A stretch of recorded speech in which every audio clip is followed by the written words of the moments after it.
Plus de 80% du caoutchouc naturel produit sur le continent africain vient de Côte d'Ivoire.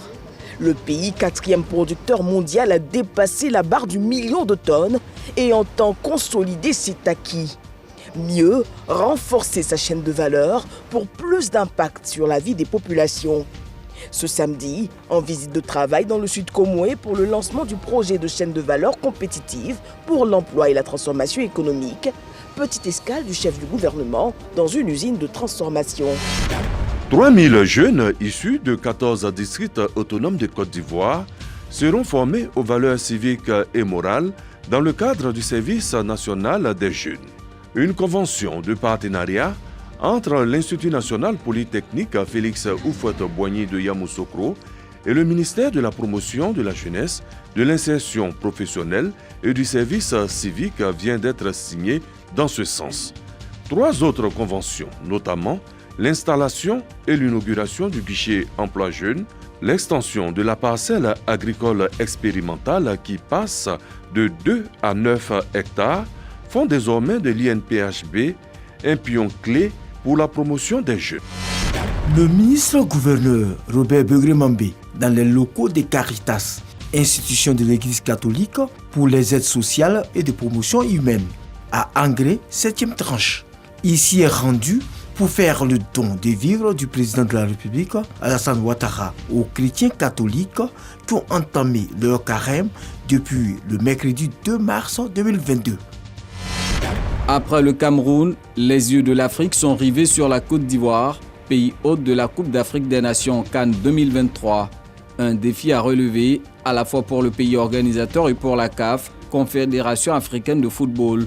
Voilà qui justifie en moins d'1 an cette deuxième visite en terre ivoirienne de Patrice Motsepe, le président de l'Organisation continentale du football. De son entretien avec le président Alassane Ouattara ce lundi, il faut retenir la volonté commune de la Côte d'Ivoire et de la CAF de réussir ce challenge. À travers cette tournée, le ministre en charge du commerce et de l'industrie prend lui-même le commandement des opérations de contrôle des prix sur le marché. Première escale de cette visite terrain, les communes de Trècheville et de Marcory où Souleymane Diarra fait le tour de quelques supermarchés et boutiques afin de s'assurer du respect des ventes autorisées et de la qualité des produits, mais surtout de l'affichage des prix. Depuis sa mise en place en 2018, la commission de suspension et de retrait du permis de conduire a retiré au total 1078 permis. À travers le retrait de ces permis de conduire, le ministère des Transports veut renforcer la lutte contre les accidents de la circulation et l'incivisme routier en Côte d'Ivoire. En ce début du mois de Ramadan, le ministre-gouverneur Robert Begré-Mambé multiplie les actions de charité pour soutenir les musulmans dans leur moment de pénitence. Ce mardi, il a distribué le don du président de la République, Alassane Ouattara, aux musulmans du district d'Abidjan et à des religieux à Trècheville. Un bâtiment de type R+1 qui menaçait de tomber en ruine a été démoli ce mercredi à Cocody Blocos. Les services de la brigade d'investigation et du contrôle urbain du ministère de la Construction, du Logement et de l'Urbanisme ont mené cette opération tôt ce matin. À 15 mois du coup d'envoi de la 24e édition de la Coupe d'Afrique, le premier responsable du football africain a effectué, le 4 avril 2022, une visite terrain à San Pedro pour s'imprégner de l'état d'avancement des travaux des infrastructures sportives qui doivent y abriter la CAN 2023. Patrice Motsepe s'est dit rassuré de l'état d'avancement des travaux. Selon lui, au regard des travaux, les délais pourront être respectés et la Côte d'Ivoire va organiser la meilleure CAN que l'Afrique n'a jamais organisée. Le stade Auguste Denis de San Pedro est bâti sur une superficie de 22 409 m² à 200 mètres du corridor de l'entrée sud-est de la ville.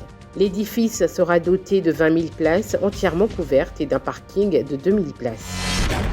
Voici l'hôpital général de Méagui.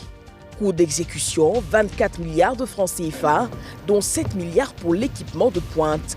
Bâti sur 5 hectares avec une douzaine de services intégrés, le centre, selon le ministre de la Santé, s'inscrit dans la vision du chef de l'État d'améliorer la prise en charge sanitaire des populations. Le Premier ministre était cette fois dans la région de San Pedro. Il a procédé à l'inauguration du centre hospitalier régional de la ville d'une capacité de 110 lits avec un matériel à la pointe de la technologie. Le CHR va lui aussi contribuer à un service sanitaire de qualité pour les populations de tout le district conformément à la volonté du chef de l'État. Lendemain de la hausse du prix du super, certaines lignes urbaines et interurbaines avaient subi une hausse du coût du transport. Au terme d'une rencontre d'échange entre le ministère de tutelle et les organisations du secteur sur la question, les deux parties rappellent à l'ordre les indélicats. Ils sont sommés de revenir aux anciens prix. Le producteur de café cacao possède désormais sa carte. Un moyen d'identification, mais aussi un instrument de transaction financière en toute sécurité. Pour les acteurs du secteur, c'est un soulagement. Agban Atié, Mosikro, Bracodi, des quartiers des communes d'Atekoubé et d'Adjamé considérés comme des sites à risque. En cette grande saison des pluies, le ministre de l'Assainissement, en compagnie des parties prenantes du Bureau Inondation, sensibilise les populations à quitter ces zones. Une action qui cadre avec la vision du premier magistrat de la commune d'Atekoubé.